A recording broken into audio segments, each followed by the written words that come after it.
Alright, look, I know I'm really late on this one, but Metaphor simply continues the trend of Atlas pushing the envelope when it comes to what user interface design can be. And while it may not be everyone's cup of tea, boy does it stand out. It's honestly an aspect I really wish that I could improve on in my own games, and so today I would like to do just that. And while I am taking the risks with something so different, why not also go the extra mile and do something that might be considered for adults only in some parts of the world. Ladies and gentlemen, this is Dev Diary, a series where I try to make my own video games. So if you're new here and interested in game dev videos, consider subscribing and turn on notifications so you don't miss future videos. So we are going to be doing things a bit differently today and start from the beginning, because mechanically we're making something based on a game most seem to call higher or lower. Now, because that might not be the universal name, here's a brief on the rules. A random number is chosen, often through card draws or dice rolls. The player then guesses if the next number will be higher or lower, and this is often tied to some type of currency wager.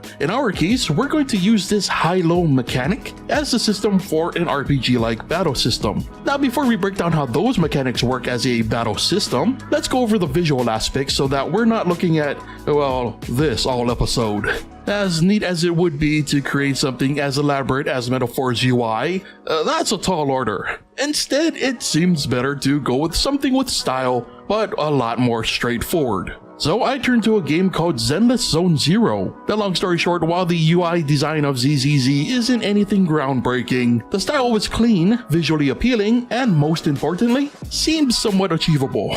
So I even borrowed some of ZZZ's assets because there was no way that I would have time to drop anything nearly as cool looking. I mean, look at that. That's a bear with heavy artillery.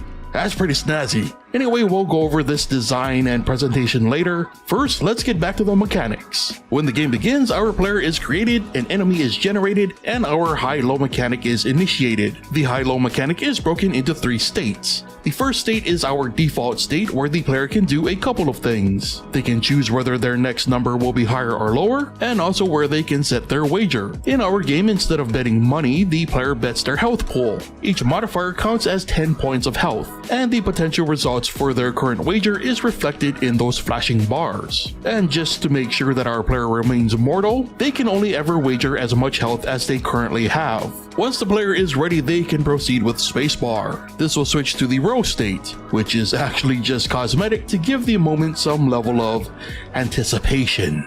Once the timer runs out, we reach the final state, which does one final roll and executes the results. If the player guessed wrong, they lose the amount of health that they wagered. If the player guessed correctly, the enemy loses twice the amount that the player wagered. And if the number is the same, the round is considered a draw and nothing is lost. The state is then reset so the process can repeat itself. When and if an enemy is defeated, they are immediately removed and replaced with a new enemy. Each enemy defeated increases the game level, which then increases the enemy's HP pool as well as how high the max rolls can go, making it increasingly harder to not only defeat the enemies based on pure numbers, but also guessing the correct outcome. Now, something you'll never have to guess the outcome to is that if you enjoy the content, supporting me on Patreon can help me keep making it. Doing so can also get you access to exclusive content and downloads, and even early access to the weekly Dev Diary videos before they're released on YouTube. And actually, this just in, please help me recognize 2 new Legacy members for their generosity, Hubris and Hayes Henry. A very special thank you and huge shout out to both of you for your wonderful support.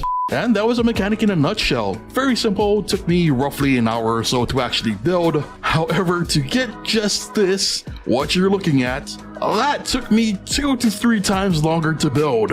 I mean, look at this code. Now granted, this is not optimized at all, but that was because after the first hour or so, I realized trying to draw everything optimally was just a waste of time. And it wasn't like this was a visually demanding game anyway, so shortcuts were used without shame. So again, I have never tried to make a user interface on this scale before, and this is roughly the 3rd iteration with the original concept including a stamina meter, before the whole thing was simplified into just the health meter. Now, multiple concepts aside, the reason that this took so long to create was simply due to GameMaker as an engine. There's no real easy way to design a HUD or visual elements within the IDE itself. So even if I had everything mapped out down to the pixel, recreating that in GameMaker was quite the chore. Like if anything wasn't decided beforehand, the process of tweaking a number by a few pixels and then having to relaunch the game just to see the incremental changes